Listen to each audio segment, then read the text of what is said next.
good question, and I don't know that I've got a straight answer to it, but let me just reflect for a moment on that linkage, because it is precisely both a Protestant and then an Enlightenment idea that really the historical linkage doesn't matter terribly much, and as long as a new plant springs up somewhere, well, isn't that fun? It doesn't need to be connected in.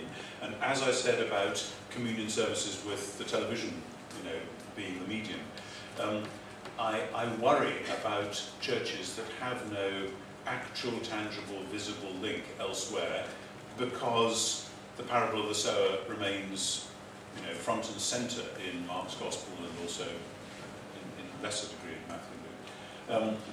And we hear stories about plants that come up very fast and look as if they're doing fine but have no root.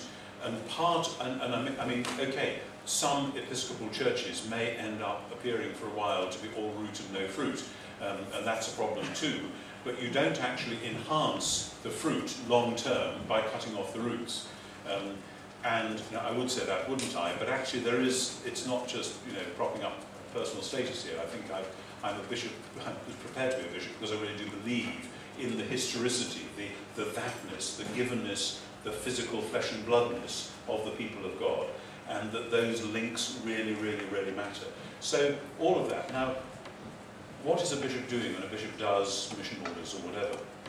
A bishop is giving permission for new plants to bloom, for new seeds to be sown. A bishop should be a sower of seeds, and they may be different kinds of seeds. And when somebody comes along and says, we've got this great idea, as James Jones says about church treasurers, so it should be with bishops. Church treasurers are two types, inhalers and exhalers. You know, the vicar comes along and says to the treasurer, can we do this? And some go, you know, inhalers. Basically, this is a way of saying no before we've even thought about the question. Others would, oh, well, of course we can see what we can do.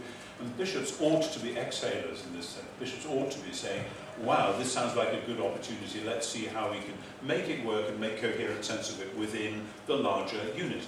You know, if somebody came to me and said, here in Durham, we're thinking of starting a cyber church project, they say, sounds fantastic. How is it going to work? How are you actually going to be related to old Mrs. Jones down the road? How is this going to stop being a club for people of a certain age to think that they are somehow more special than everybody? Church plants are always at the, in that risk of thinking that they are really the cutting edge people, and that all those fuddy-duddies who go to church, actual physical churches on Sundays and sing boring hymns and so on, that they're not really where it's at. Now, that might be true in a sense, but the church plays that game at its peril, and the peril is called pride and all of that stuff. So my question would be, how can we explore all means of doing what we have to do, of being the community? And mission is something physical, it involves actually meeting real people.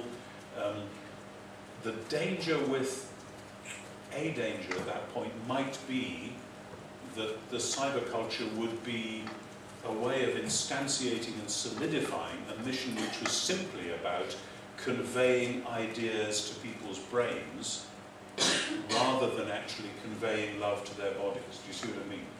It's not easy, not so easy to convey love to the bodies if they're not actually there. So just reflections. This is not to close anything down, but so if we're opening it up, those are some of the things I want to be in conversation. Thank you, Sal. Any other comments? Two female voices.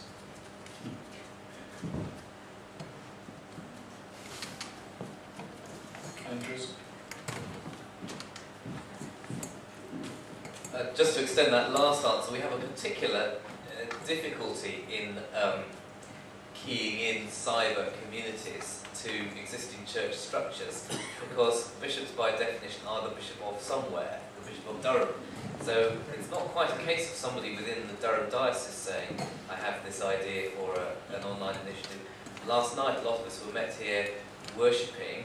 There was worship happening here, but it was being hosted by a server in California, and there were people taking part in it all over the world. It's hard to see quite how an ecclesiastical structure that's been rooted in geography since its very beginning can engage itself with a non-geographical expression.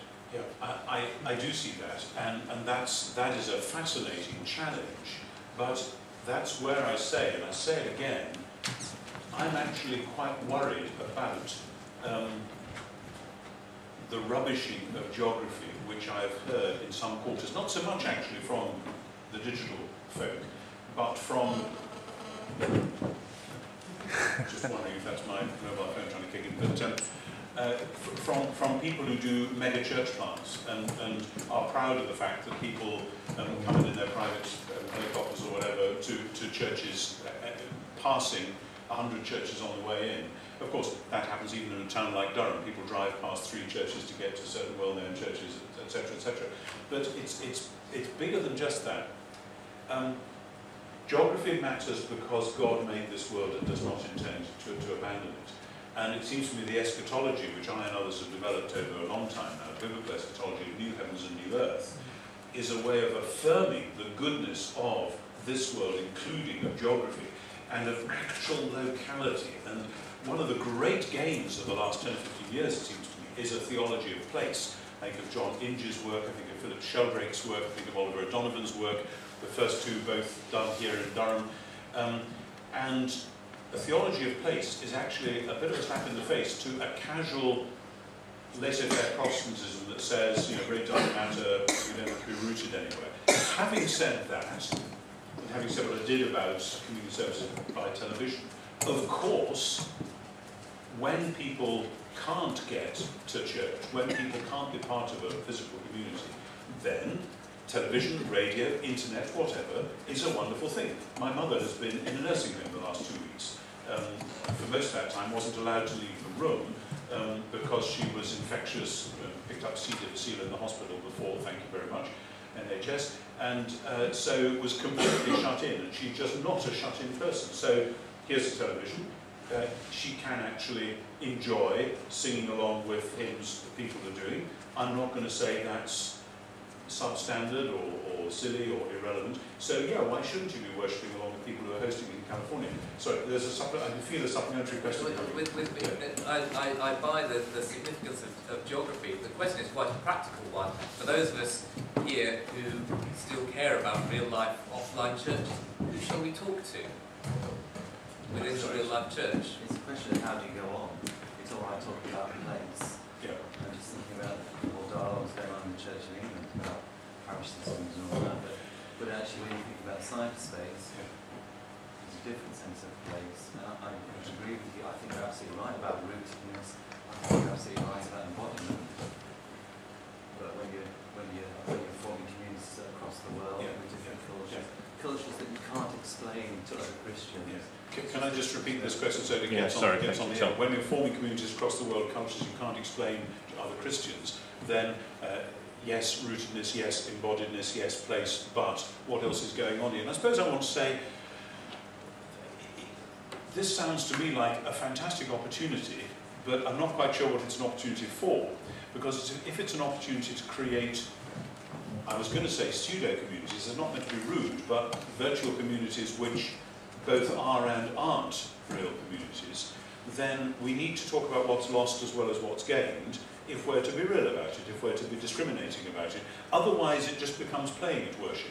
It's like children coming home from church and then playing at making their own service, hiding behind the sofa in the living room, which children have, especially clergy children, have been known to do.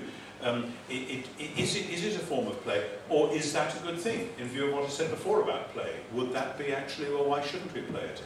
And then I want to talk about both the seriousness of worship and perhaps the seriousness of play. But play is very serious. Play, as I said before, play is very serious. And certainly if I work with children in play therapy or in the therapy space, when they play, that reflects in their real world. Yeah, when children play, that reflects in their real world. Sorry, I'm saying it so we hear it on the I'm not sure it's the same for adults, but I mean, I'm starting to think maybe.